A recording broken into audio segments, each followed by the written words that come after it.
எங்களுடைய உறவுகளை நினைத்து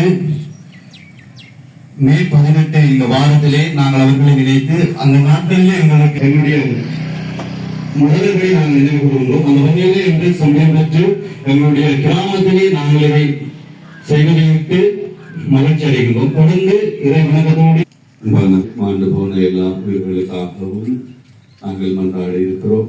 நம்முடைய முன்னாள் மன்னார் ஆயர் ராயப்பு ஜோசப் ஆண்டகை உறுதி யுத்தத்திலே 1,40,000 தமிழர்கள் இனப்படுகொலை செய்யப்பட்டார்கள் என்று ஐநாவுக்கும் இலங்கை அரசுக்கும் அறிக்கை விட்டிருந்தார்.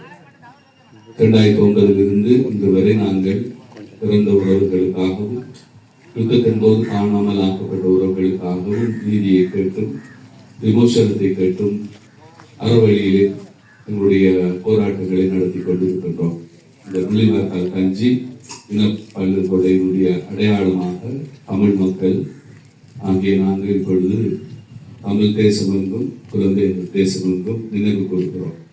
அதே இந்த நாளிலே நாம் மாண்டு போன என்னுடைய உறவுகள் அனைவருக்காகவும் கொண்டாடுவதோடு அவருடைய ஆண்டவர்களை காணாமல் ஆக்கப்பட்டவர்களுடைய நினைவுகளை உறவுகள் அறிந்து கொள்ளவும், குறிப்பாக இன்னும் ஒரு முறை இவ்வாறான போர் நடைபெறாமல் இந்த நாடு அமைதி காற்றை தொடர்ந்து சுவாசிக்கவும் ஆண்டவர் அருள் கூற வேண்டும் என்று, இந்த இன அழிப்புக்கு காரணமானவர்கள் பொறுப்பு கூறப்பட வேண்டும் என்றும் நீதிகளை காணப்பட வேண்டும் என்றும் ஆண்டவருடைய அருளை கேட்டு கொண்டாடுகிறார். தந்தை மகன் தூய ஆவியாரின் பெயராலே ஆண்டவரை முள்ளிவாய்க்கால் நிகழ்வு இனத்தவர் உண்டாக கொத்து கொத்தாக அளிக்கப்பட்ட கொள்ள வேண்டும் என்று இடம்பெயர்ந்து ஓடிய நிலையிலே சாகடிக்கப்பட்ட எங்களுடைய உறவுகளை யுத்தத்தின்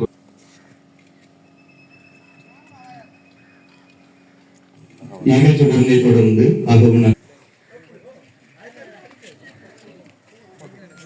ஏற்பாடு செய்யப்படுகின்றது.